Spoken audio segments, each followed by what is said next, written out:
ምዕራፍ 15 የእግዚአብሔርን ትእዛዝ ስለሚተዉ። ከዚህ በኋላ ከኢየሩሳሌም የመጡ ጻፎች ፈሪሳውያን ወደ ጌታችን ኢየሱስ ቀርበው እንዲህ አሉ። ደቀ መዛሙርት የሽማግሌዎችን ሥርዓት ለምን ይተላለፋሉ? እንጀራ በሚበሉበት ጊዜ እጃቸውን አይታጠቡምና።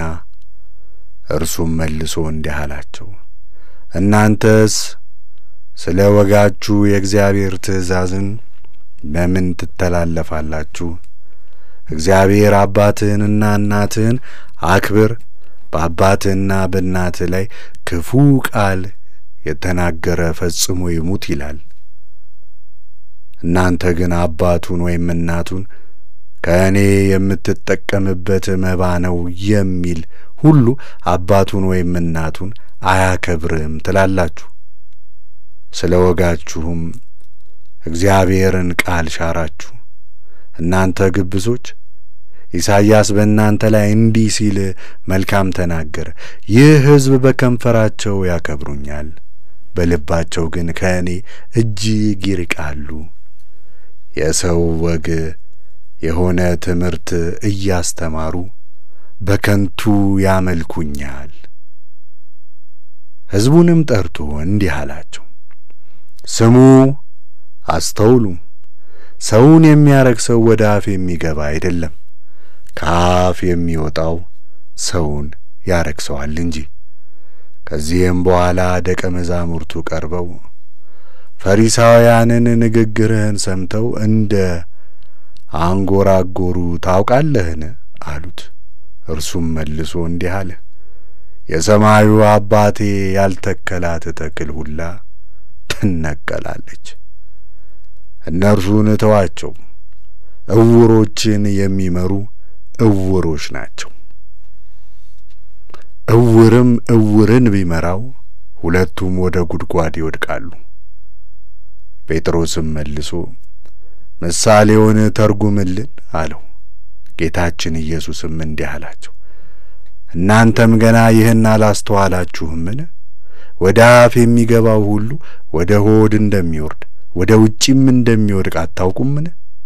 ከአፍ የሚወጣው ግን ከልብ ይወጣል፣ ሰውንም የሚያረክሰው ይህ ነው። ከልብ ክፉ ሐሳብ ይወጣልና፣ ይኸውም መግደል፣ ምንዝርነት፣ ዝሙት፣ ስርቆት፣ በሐሰት መመስከር፣ ስድብም ነው። ሰውን የሚያረክሱት እነዚህ ናቸው። እጅን ሳይታጠቡ መብላትስ ሰውን አያረክሰውም። ጌታችን ኢየሱስም ከዚያ ወጥቶ ወደ ጢሮስና ወደ ሲዶና አገር ሄደ። እነሆ አንዲት ከነዓናዊ ሴት ከዚያ አገር ወጥታ አቤቱ የዳዊት ልጅ እዘንልኝ፣ ልጄን ክፉ ጋኔን ይዞ ያሰቃያታልና እያለች ጮኸች። ጌታችን ኢየሱስ ግን አንድም ቃል አልመለሰላትም። ደቀ መዛሙርቱም ቀርበው ይህችን ሴት አሰናብታት፣ እኛን እየተከተለች ትጮኻለች ብለው ማለዱ። እርሱም መልሶ ከእስራኤል ቤቶች ወደ ጠፉ በጎች ብቻ እንጂ አልተላኩም አላቸው። እርሷ ግን ቀርባ አቤቱ እርዳኝ ብላ ሰገደችለት። እርሱም መልሶ የልጆችሽን እንጀራ ወስዶ ለውሾች መስጠት መልካም አይደለም አላት። እርሷም አዎን ጌታዬ፣ ውሾችም እኮ ከጌቶቻቸው ማዕድ የሚወድቀውን ፍርፋሪ ይበላሉ አለች። ከዚህን በኋላ ጌታችን ኢየሱስ መልሶ አንቺ ሴት እምነትሽ ታላቅ ነው፣ እንደ ወደድሽ ይሁንልሽ አላት። ከዚያችም ሰዓት ጀምሮ ልጇ ዳነች። ጌታችን ኢየሱስም ከዚያ አልፎ ወደ ገሊላ ባሕር አጠገብ ደረሰ። ወደ ተራራም ወጥቶ በዚያ ተቀመጠ። ብዙ ሕዝብም ወደ እርሱ ቀረቡ። ከእርሱም ጋርም አንካሶችን፣ ዕውሮችን፣ ደንቆሮችን፣ ልምሾችንና ሌሎችንም ብዙዎች በሽተኞችን አምጥተው ከጌታችን ከኢየሱስ ክርስቶስ እግር በታች አኖሯቸው። እነርሱም አዳኗቸው። ሕዝቡም ዲዳዎች ሲናገሩ፣ ሽባዎች ሲድኑ፣ አንካሶች ሲሄዱ፣ እውሮችም ሲያዩ አይተው እስኪደነቁ ድረስ የእስራኤልን አምላክ አመሰገኑት።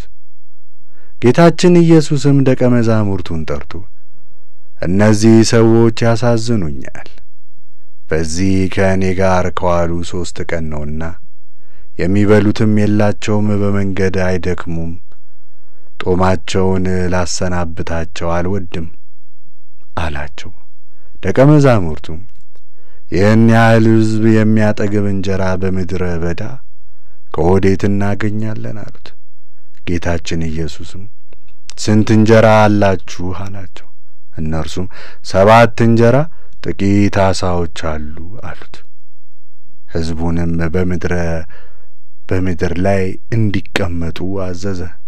7ቱን እንጀራና ዓሣውን ይዞ አመሰገነ፣ ቆርሶም ለደቀ መዛሙርቱ ሰጣቸው። ደቀ መዛሙርቱም ለሕዝቡ አቀረቡ። ሁሉም በልተው ጠገቡ። የተረፈውንም ቁርስራሽ 7 ቅርጫት ሙሉ አነሱ። የበሉት ሰዎችም ከሴቶችና ከልጆች በቀር 4000 ወንዶች ነበሩ። ሕዝቡንም አሰናብቶ ወደ ታንኳው ገባ፣ ወደ ሜጌዶል አገርም ሄደ።